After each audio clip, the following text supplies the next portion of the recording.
무려 27년입니다. 한 평범한 시민의 삶을 철저히 짓밟은 사법 참사의 전말을 파헤쳐 보겠습니다. 이 사건은 단순한 오판이 아닙니다. 이른바 사법 카르텔이 어떻게 자신의 치부를 덮고 한 선량한 사람을 희생양으로 삼았는지 보여주는 치명적인 잘못에 대한 기록입니다. 사건의 주인공인 이장호 씨입니다. 당시 38세의 평범한 학원 원장이었던 그는 국가의 법을 믿은 죄밖에 없다고 말합니다. 과학수사의 최고 권위인 국가수는 상대방의 증거가 위조되었다고 판명했고 대법원조차 상대방 증언의 위증을 인정했습니다.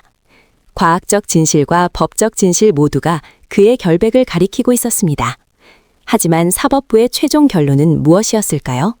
놀랍게도 사기 미송 유죄, 징역 8개월이었습니다.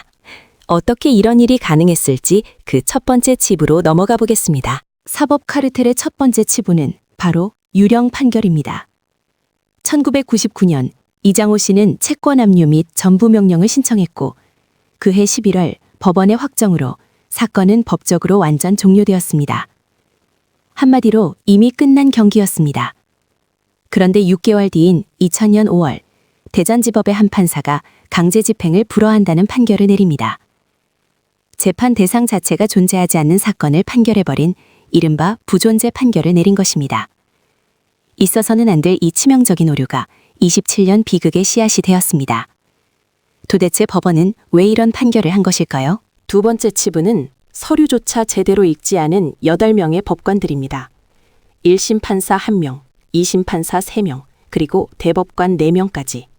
무려 8명의 판사가 재판 기록 첫 장에 버젓이 있는 전부명령 확정 증명서를 무시했습니다. 대법원은 단 한 문장으로 심리불속행 기각을 내렸습니다. 법원은 당사자가 적극적으로 주장하지 않아서 몰랐다고 변명합니다. 하지만 법의 명세는 분명합니다. 전부명령 확정 여부는 판사가 반드시 직접 확인해야 할 직권조사 사항입니다. 확인 의무를 방기한 법원. 그 대가는 한 개인에게 너무도 가혹했습니다. 법원이 말하는 단순한 실수가 낳은 나비 효과는 참혹했습니다. 검찰은 유령 판결을 근거로 이장호 씨를 가짜 차용증으로 돈을 착복하려는 파렴치한 사기범으로 몰아 기소했습니다. 결국 2001년 12월 평범한 학원 원장이었던 그는 징역 8개월을 선고받고 7개월간 차가운 감옥에 수감되었습니다. 억울한 옥살이 기간 동안 그의 경제적 기반은 완전히 파탄났고 쏟아지는 사회적 지탄 속에서 결국 가정도 파괴되고 말았습니다. 법의 이름으로 한 사람의 인생을 송두리째 뽑아버린 것입니다. 그런데 비극은 여기서 끝이 아니었습니다. 출소 후 이장호 씨는 포기하지 않고 재심을 청구합니다. 여기서 세 번째 치부, 1박 2일 사법 코미디가 펼쳐집니다. 2006년 1월 19일 형사 재심에서는 1년 6개월간의 치열한 심리 끝에 국과수의 증거 조작 판명과 위증이 인정되어 무죄가 선고됩니다. 법원은 억울한 옥살이에 대해 사과까지 했습니다. 하지만 바로 다음 날인 1월 20일 민사 재심에서는 단 한 차례의 심리도 없이 기각 판결이 나옵니다.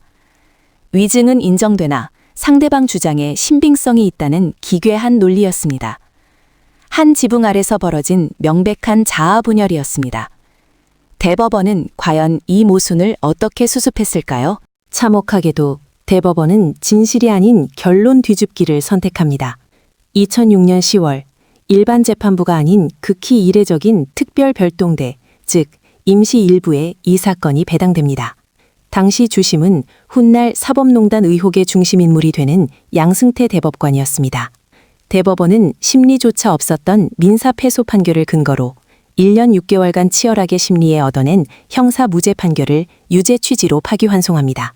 한 시민의 결백보다 사법부의 체면과 안위를 우선시한 거대한 방어 기제, 이것이 바로 훗날 드러날 사법농단의 서막이었습니다. 사법 카르텔의 뻔뻔함은 네 번째 치부에서 절정에 달합니다. 억울한 피해자 이장호 씨가 결백 증명을 위해 자신의 재판 기록 1,500쪽을 요청하자 법원은 기록이 증발했다며 내주지 않았습니다.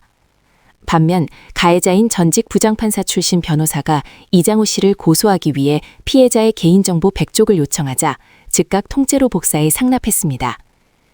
이에 대한 징계도 황당합니다.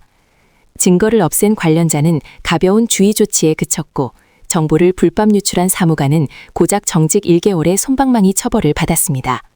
철저한 제19 감싸기입니다. 이러한 일련의 과정은 단발적인 실수가 아닙니다. 사법 카르텔의 완벽한 생존 사이클입니다.